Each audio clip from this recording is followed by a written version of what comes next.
जो महाराज जनक ने सीता जी को मुद्री पहनाई थी, वो मुद्री सीता जी ने उतारी और प्रभु राम को दे दी कि केवट को दे दी, क्योंकि भगवान संकोच में थे, उदास थे कि मैंने इसको कुछ भी नहीं दिया। भले ही इसने कहा कि मुझे कुछ नहीं चाहिए, लेकिन मुझे कुछ ना कुछ तो देना चाहिए था, लेकिन क्या करें, कुछ है ही नहीं तो क्या दूं। लेकिन किशोरी जी ने तुरंत कहा मुद्री दो, मुद्री। अच्छा एक बात बताओ, ये मुद्री कितनी होगी? तोला 2 तोला सोने की होगी। भाई मुद्री कोई कितना ही बड़ा आदमी पहने, 1 किलो की पहनेगा क्या उंगली में? क्यों भाई, 1 किलो वजन सोना बड़ा बड़ा आदमी कोई है, अब 1 किलो सोने की मुद्री पहने तो उंगली टूट जाएगी कि नहीं टूट जाएगी? क्यों? अच्छा एक बात बताओ, तुम बहुत बड़े आदमी के घर में गई हो, 1 किलो सोने की नथ पहन लोगी, नाकनी फट जाएगी? बोलो भाई, आखिर वो नथनी की एक सुनिश्चित ईमानदारी के साथ बताओ, उसका भार होगा, सुनिश्चित हो वजन होगा कि नहीं होगा? उसका सुनिश्चित वजन उसका, उससे ज्यादा नहीं। चाहे जितना तुम्हारे पास भरा पड़ा हो सोना, लेकिन उसका वजन नथनी के हिसाब का ही होगा। उसमें करोड़ों रुपए के नग लगवा लो, ये बात अलग है।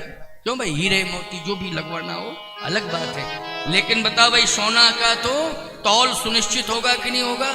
सुनिश्चित तौल मापदंड है उसका। ऐसे ही मुद्री भले ही महाराज जनक ने सीता जी को दी है, लेकिन मुद्री कितनी होगी? 1 तोला नहीं तो 2 तोला की होगी मुद्री। सोचो जरा, विचार करो, पुराने जमाने में क्या रेट था सोने का, बताओ जरा। मैं तुमसे पूछ रहा हूं, आज तो बहुत महंगा रेट है, पुराने जमाने में सोने का बता दो जरा रेट क्या था? हैं? आना दो आना पढ़ना है ना, ये इसी में तो था हिसाब किताब है।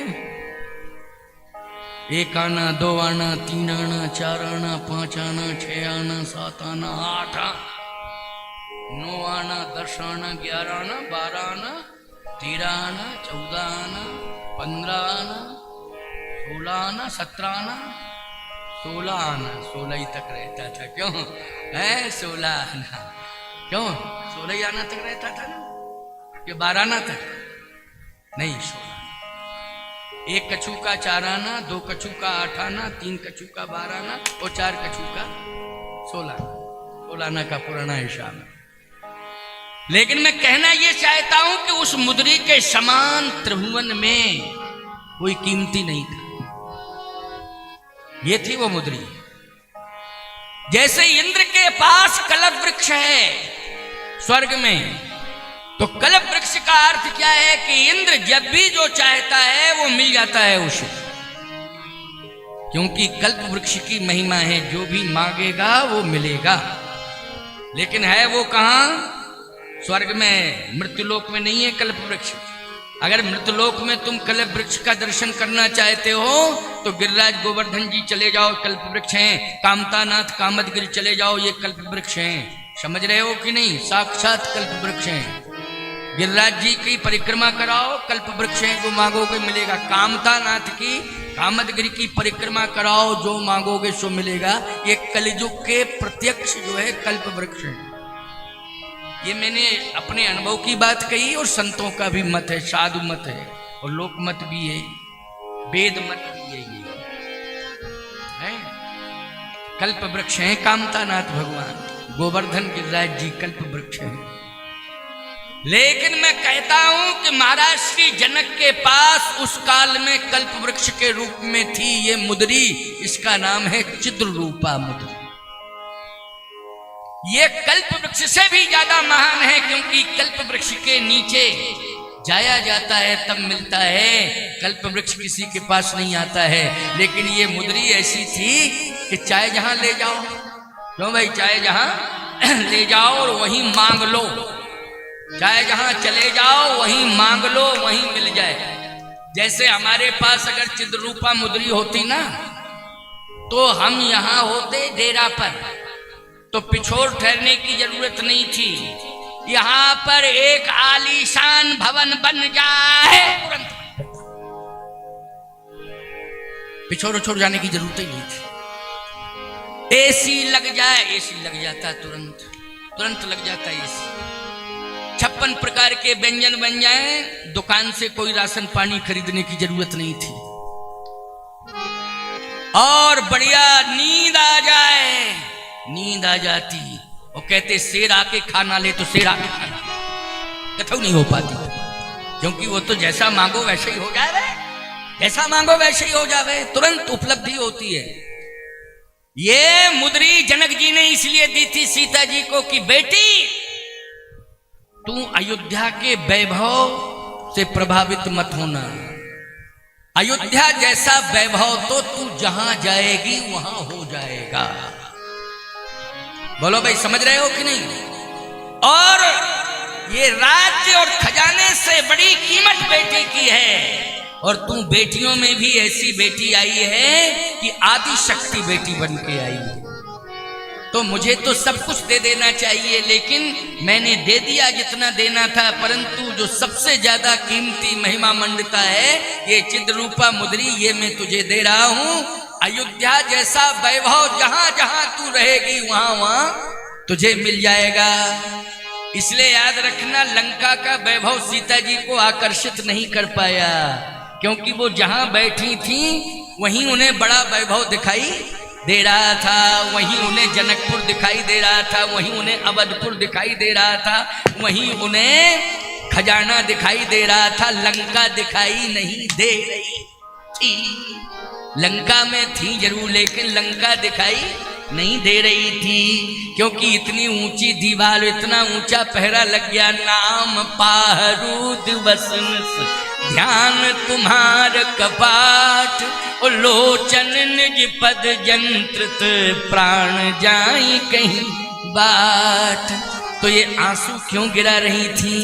इसलिए गिरा रही थी आंसू, क्योंकि मुद्री तू वैभव तो दे सकती है, लेकिन मेरे स्वामी राम को नहीं दे पा रही है। क्यों? किसे नहीं? इसलिए आंसू गिर रहे थे कि तू वैभव तो दे रही है, लेकिन मेरे राम को, मेरे स्वामी राम को नहीं दे पा रही है।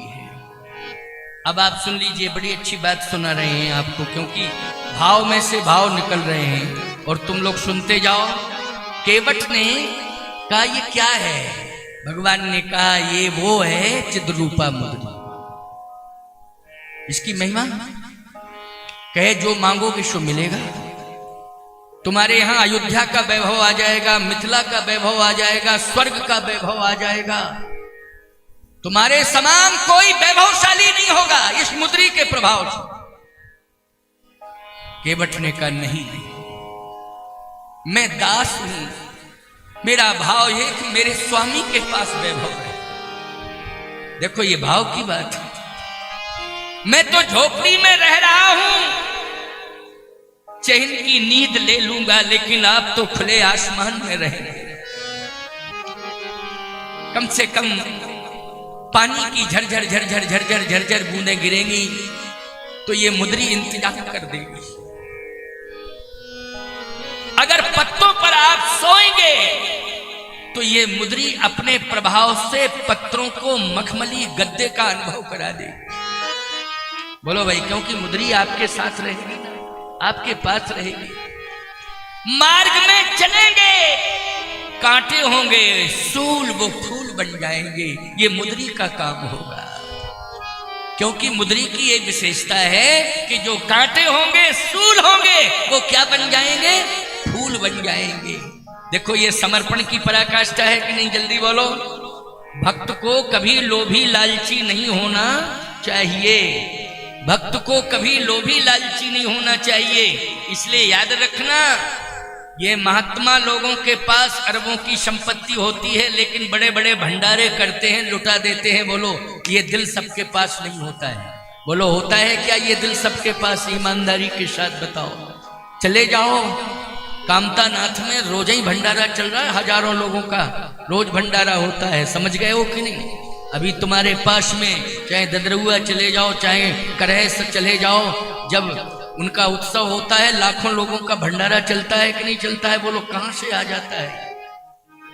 सावधानी से सुनना, ये दिल की बात है, ये महात्माओं की बात है। क्यों? सब कुछ ठाकुर जी कराते हैं और बस यही रहता है कि आपका है और आपके लिए है। समझ गए हो कि नहीं? तो केवट ने क्या कहा, ये मुद्री आपके लिए है और आपके साथ रहेगी मुद्री। मैं तो झोपड़ी में गुजारा कर लूंगा, मेरे स्वामी को कष्ट नहीं होना चाहिए। और एक बात बताऊं प्रभु, महाराज श्री जनक ने चरण पखारते समय ये मुद्री दी थी कि मेरी बेटी को कष्ट ना हो, और मैंने भी तो चरण पखारे हैं। क्या मैं चरण पखारने में उसको वापस ले लूं? चरण पखारने में मुद्री दी जाती है कि चरण पखारने में ली जाती है? ये बताओ। दी जाती है, विधान तो देने का है, लेने का नहीं है। तो जैसे जनक जी ने पखारे थे तो मुद्री दे दी थी, मैंने पखारे, बस मेरे पास देने के लिए कुछ नहीं है। इस बात का मुझे गम है, इस बात की मुझे तकलीफ है, वेदना है कि मेरे पास देने के लिए कुछ नहीं है। लेकिन मैंने कम से कम इतना तो कर ही दिया कि आपको नाव में बिठा के पार कर दिया। तो मैंने मुद्री का दान नहीं दे पाया, मैंने हीरे मोती का दान नहीं दे पाया, लेकिन मैं गरीब हूं, मैंने श्रम दान दे दिया है। ये श्रम को ही दान समझ लेना प्रभु, बस ये मेरा श्रम दान। दान भी बोलो, श्रम भी दान है कि नहीं? श्रम भी दान होता है जिनके पास कुछ ना हो। याद रखना, धार्मिक स्थलों पर झाड़ू लगा दो, सफाई में सहयोग दे दो, कोई सामाजिक कार्य हो रहा हो उसमें श्रमदान दे दो, कथा हो रही हो श्रमदान दे दो। समझ गए हो कि नहीं? श्रमदान ही दे दो प्यारे। कहीं मंदिर का निर्माण चल रहा हो, पर्याप्त धन नहीं है, तो ये मत सोचो हमें लोग मजदूर कहेंगे, नहीं, घंटा 2 घंटे श्रमदान कर दो कि चलो हम भी कुछ नहीं है लेकिन शरीर है, श्रमदान कर रहे हैं। इसलिए श्रमदान करना चाहिए, ये परम धर्म कहता है।